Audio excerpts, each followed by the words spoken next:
La justice de Dieu. La justice de Dieu. Le Sénégal est champion d'Afrique 2025. Le Sénégal remporte sa deuxième étoile. Bravo aux Lions sénégalais. Ils nous ont régalé dans ce match. Ils ont réalisé un match incroyable. Je pense qu'on a assisté aujourd'hui à l'une des plus belles finales du football africain. Malheureusement, cette finale a été entachée en fin de match par l'arbitrage.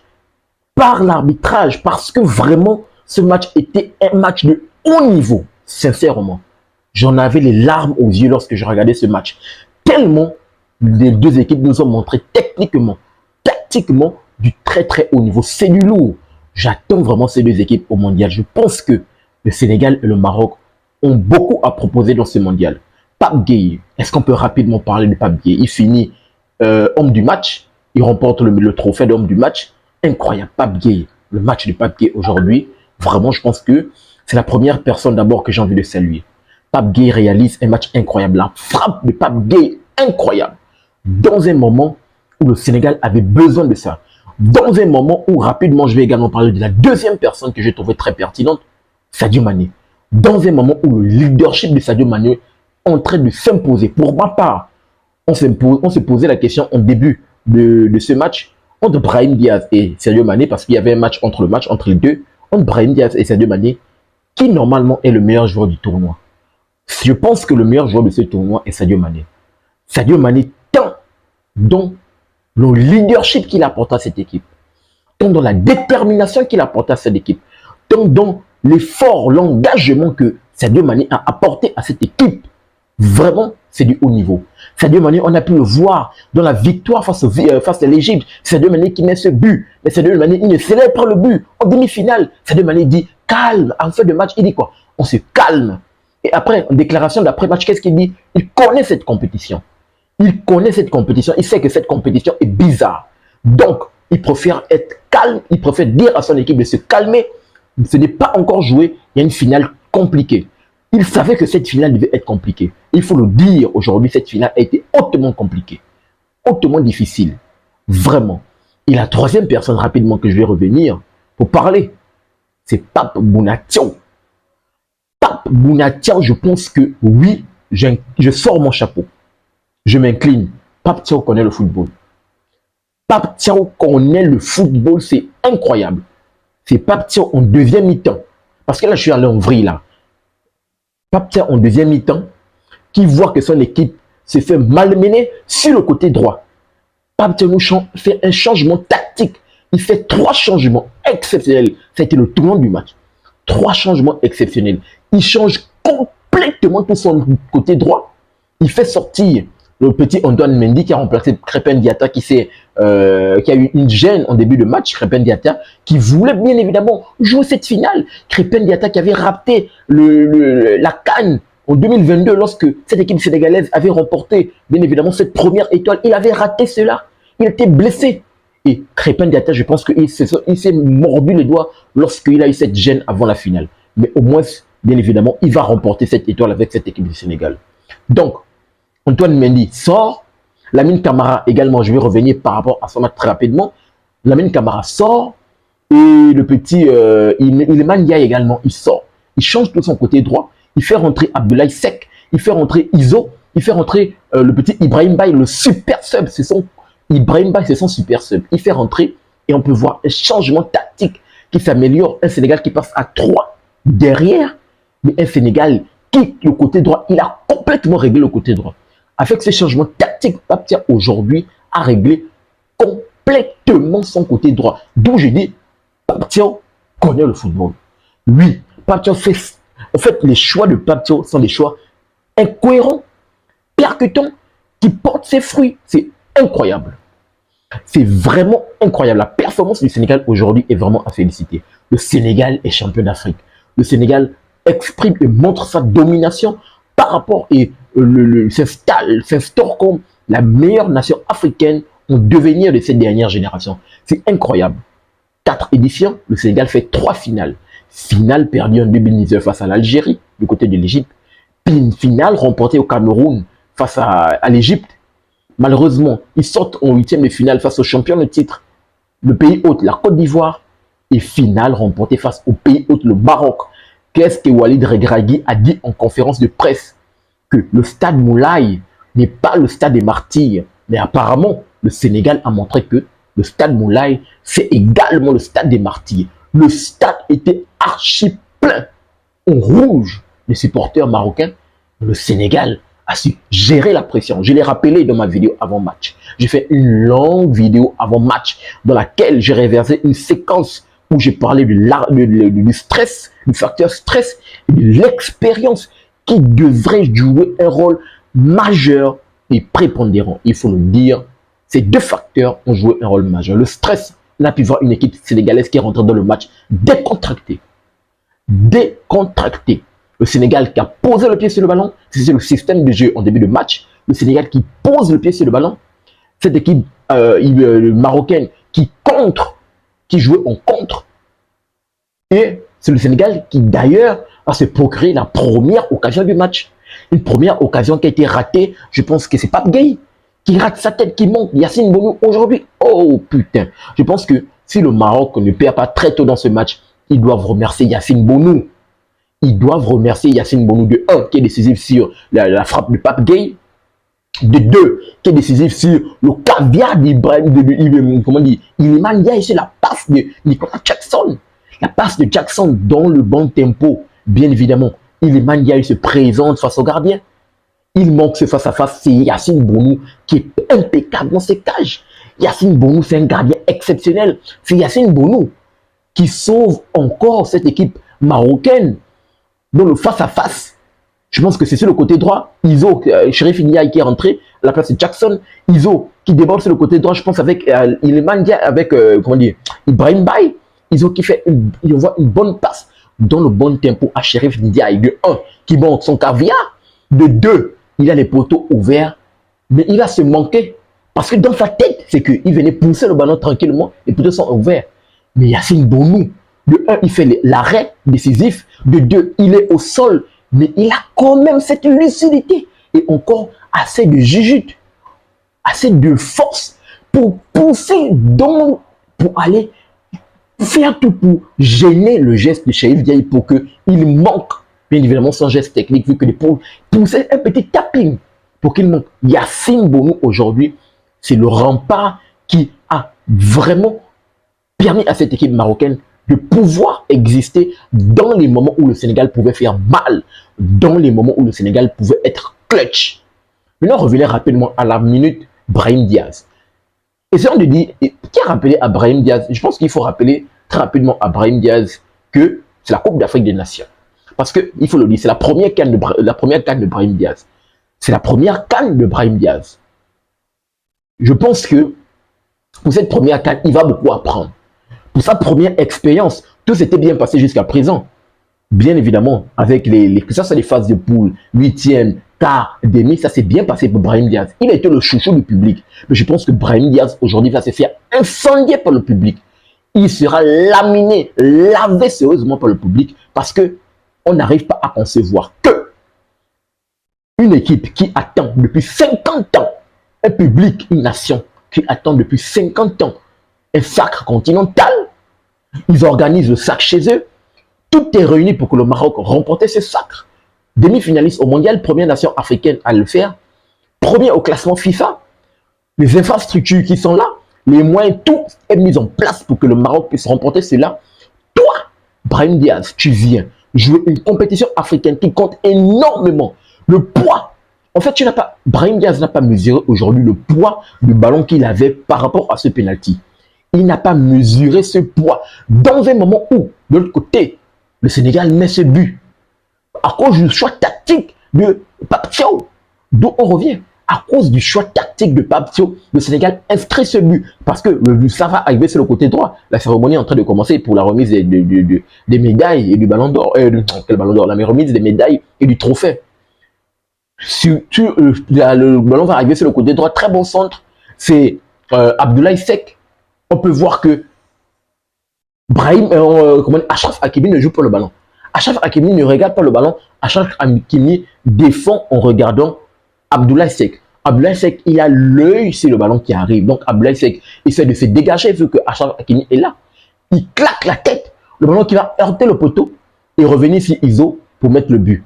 Et là, je n'arrive pas à comprendre comment l'arbitre congolais n'arrive pas, ne se fait pas appeler par la VAR. À la VAR, il y avait l'arbitre gabonais, qui est mon compatriote, bien évidemment, il n'était pas seul, il était assisté par d'autres arbitres, mais c'est lui là, je pense que c'est lui l'arbitre principal. Comment c'est possible que le Sénégal ne se fasse pas, comment dire, l'arbitre n'appelle pas à la VAR? D'où aujourd'hui, je pense que si le Maroc avait remporté cette CAN, le titre devait être le vol en Mondiovision.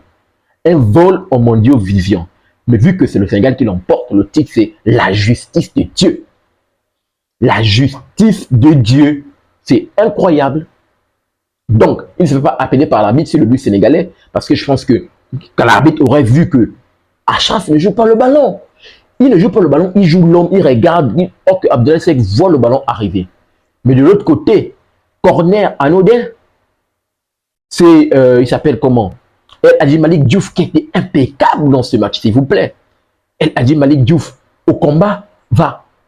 Voilà, c'est des contacts qui arrivent énormément dans des matchs. Il va un peu déséquilibrer ou pousser Brahim Diaz, l'arbitre qui n'a pas branché. Vu que de 1, l'arbitre a fait confiance à son instinct là-bas, donc il n'est pas revenu. C'est lui qui prend la décision, donc il n'est pas revenu par rapport à l'arbitrage. Mais vu que les Sénégalais n'ont pas grandi, vu qu'il n'y a pas un public qui pousse pour grandir, pour dire à l'arbitre, va consulter la VAR ou faites appeler par la VAR, non. Mais de l'autre côté, on peut voir Brahim Diaz de 1. D'où j'ai dit, Brahim Diaz, il se croyait où? De 1, il vient, il coupe. C'est lui qui commence à s'aimer la révolte. Il commence à crier. On ne sait pas ce qu'il disait, mais je pense qu'il a sorti de ces mots-là. Commencer à crier sur l'arbitre. Que revoit l'action. Quand il crie, tous ces joueurs ont suivi. Le star, comment dire, les gars rebonds ont suivi. Le public a suivi. Le nombre de spectateurs présents, ils ont tous suivi. Ils ont grandi sur l'arbitre. Voilà maintenant, les gars là-bas, avec la pression, ils étaient obligés d'appeler. Et l'arbitre, forcément, quand il va consulter là-bas, il accorde le penalty. Et là, on peut voir que le Sénégal, attention, parce que le Sénégal peut-être devait perdre ses tapis verts. Et là, le Sénégal, les choses sont complètement allées en vrille. Les choses sont complètement allées en vrille. Pape Thiaw qui sort complètement de ses gants. Il dit à ses joueurs de rentrer dans les vestiaires. D'où je dis qu'il faut remettre le titre de meilleur joueur de cette CAN à Sadio Mané. Et c'est de là qu'on voit le leadership. C'est Sadio Mané qui dit à tout le monde, parce qu'il essaie de prendre, il essaie de se rendre, bon, il essaie de communiquer avec les plus anciens. Il voit le Claude Roy, il voit, comment dire, il voit certains anciens pour essayer de porter, de demander dans cette situation, qu'est-ce qui peut se passer, tout le reste. Et on peut bien évidemment lui dire, parce qu'actuellement c'est la cérémonie des trophées qui est en train de se dérouler, on peut bien évidemment lui communiquer que c'est mieux de revenir. Dans ce genre de situation, c'est mieux de revenir. Sadio Mané, avec tout le leadership, il dit à tous ces gars de revenir. Il va même dans les vestiaires aller chercher les gars pour dire revenez sur le terrain.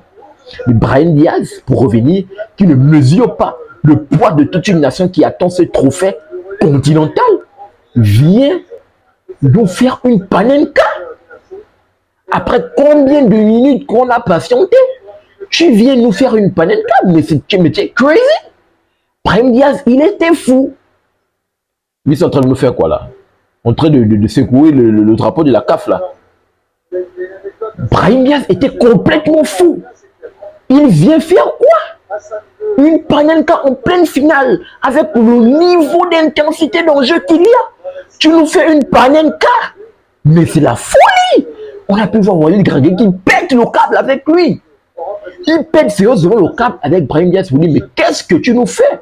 Mais tu es fou. Non, je pense qu'aujourd'hui, d'abord de 1, ses propres joueurs, Brahim Diaz, on a pu le voir après dans son body language, que le gars était... Non. Il était... Même le public aujourd'hui qui le soutenait, je pense qu'il va prendre cher. Il va nous réaliser une panenka et dans la foulée des prolongations, Pape Gueye va nous mettre une frappe, une récupération de balle de la part du Sénégal. Pape Gueye nous met une frappasse. Oh putain, Pape Gueye, exceptionnel. Il a été constant dans cette CAN, c'est incroyable. Ce Pape Gueye, très constant dans cette CAN. Vraiment, la CAN de Pape Gueye est à saluer. Je tiens vraiment à saluer. Du côté du Maroc, il y a un joueur que je voulais beaucoup saluer, que j'ai trouvé très percutant. Dans ce 11, qui a remplacé Amrabat, vous savez de qui je parle bien évidemment, c'est El Anaoui, le petit Le petit, c'est El Anaoui, non? El Anaoui. Ce petit, non, il est très fort. Il joue du côté de la Roma. C'est un petit très jeune. Mais ce petit, il est très fort. Il est trop fort. Il a fait sortir du match Lamine Camara en première mi-temps. Il a fait complètement sortir du match. Le petit, il est dans le contact. En fait, El Anaoui, il a le même style de jeu qu'Amrabat, mais encore un peu plus parce que le petit, parce qu'on peut voir dans le jeu du petit, il a beaucoup de vices. Il finit le match avec aucun carton jaune, avec le nombre de fautes qu'il a réalisées, mais des fautes intelligentes. Ce petit, il est très fort. Il a un QI football très élevé. Donc, il va, bien évidemment, permettre à cette équipe de temps en temps de pouvoir, avec le nombre de récupérations, de grattage de ballon qu'il a pu faire, je pense que ce petit El Anaoui, il est trop fort. Il est vraiment très fort, ce petit, il est exceptionnel. Donc, l'arbitrage qui pourrit la rencontre, et pourtant, s'il n'y avait pas ces faits de jeu en fin de match, il serait venu pour dire que le match est exceptionnel. Parce que, mine de rien, hormis la connerie que l'arbitre a voulu nous faire en fin de match-là, on a assisté à un match top niveau. C'est exceptionnel ce match. Tant dans la détermination, dans le jeu, dans l'effort, Sadio Mané qui remporte le titre, bien évidemment, de meilleur joueur de la compétition, c'est mérité. C'est largement mérité au vu du leadership qu'il a apporté. Je l'ai rappelé, au vu du leadership, avant même que la remise de trophée ne commence, je l'ai dit, Sadio Mané est le meilleur joueur de la compétition. C'est incroyable le leadership qu'il a apporté à cette équipe. Vraiment. Donc, cette équipe du Sénégal, au bout du bout, finit par s'imposer. Une équipe du Maroc qui n'a pas démérité, elle a joué son jeu. Une équipe du Maroc qui a proposé des choses exceptionnelles qui peut s'en mordre les doigts avec beaucoup d'occasions de la part de cette équipe marocaine. Et malheureusement, ce n'est pas passé. Ce n'est pas passé parce que le Sénégal aujourd'hui a été très fort. Le Sénégal aujourd'hui a été fort, a été constant. Et le Sénégal a montré avec beaucoup plus de détermination, beaucoup plus de hargne, qu'elle avait plus faim. Surtout avec cette décision arbitrale qui a été en défaveur. Le Sénégal a montré qu'elle avait plus faim et elle allait chercher ce but, bien sûr, qui donne bien évidemment cette deuxième étoile qui s'inscrit dans la deuxième étoile. Le Sénégal, deuxième étoile. C'est incroyable. C'est incroyable. Le Sénégal vraiment inscrit, montre vraiment qu'elle est exceptionnelle. Je pense qu'il y a beaucoup de choses. Il y a tellement de choses à dire par rapport à ce match. Je pourrais rester là pour vous faire un très long débrief. Très long débrief par rapport à ce match parce que j'ai noté tellement de choses. Il y a beaucoup de choses à dire. On peut encore parler de quoi? On peut encore parler du fait qu'en début de match, certains joueurs, la jeunesse sénégalaise est complètement sortie du match à l'image de Lamine Camara et Iliman Ndiaye. De l'autre côté, la jeunesse marocaine a montré beaucoup plus de vices dans les contacts autour de El Kanous et El Anaoui. Donc, vraiment, je pense que c'est un time. On a assisté à un match exceptionnel. On a assisté à une finale grandiose. Et au bout, le Sénégal finit par s'imposer. Et je pense que je reviendrai dans une prochaine vidéo un peu plus à froid parce que là, c'est une vidéo à chaud. Je voulais faire une vidéo rapidement post-finale pour venir vous dédier cette vidéo à chaud pour féliciter cette équipe sénégalaise. Bravo. Bravo au football sénégalais qui évolue. Bravo à Pape Thiaw qui rentre dans l'histoire. Il remporte le CHAN, bien évidemment, avec le Sénégal. Il remporte la CAN avec le Sénégal. Aucun entraîneur n'a pu le faire. Et accordons un peu plus de crédit aux entraîneurs africains. Le Sénégal a remporté ces 2 sacres avec les entraîneurs africains. Aliou Cissé, Pape Thiaw. Accordons énormément de crédit aux entraîneurs africains. La Côte d'Ivoire, bien évidemment, a pu remporter avec Imer Faye. Accordons énormément de respect aux coachs africains. Walid, comment dire? Avec l'Algérie, il s'appelle même comment? Le coach algérien également que j'ai oublié, vous me direz dans les commentaires, vous me corrigez, vous allez me donner, comment dire, vous allez me dire parce que là j'ai oublié, qui a pu remporter également avec l'Algérie. Il a pu remporter un coach local qui a pu remporter avec donc accordons également énormément de crédit à nos entraîneurs locaux, bien évidemment, surtout les entraîneurs qui sont talentueux, accordons beaucoup de crédit parce que je pense que c'est vraiment à saluer. Donc, donnez-moi votre retour dans les commentaires par rapport, bien évidemment, à ce match. Je serai hâte de vous lire. Je pense que je reviendrai dans une prochaine vidéo un peu plus à froid. Parce que je pense qu'il y a beaucoup de sujets autour de cette finale sur lesquels on peut venir en parler. Mais je ferai également dans des prochaines vidéos. Donc, donnez-moi votre retour par rapport, bien évidemment, à cette victoire du Sénégal. Sénégal REC qui finit bien évidemment par le remporter et qui décroche cette deuxième étoile. N'oublie pas de t'abonner, de liker, mais surtout, activer la cloche de notification pour ne manquer aucune de mes sorties. Peace. À très bientôt les gars.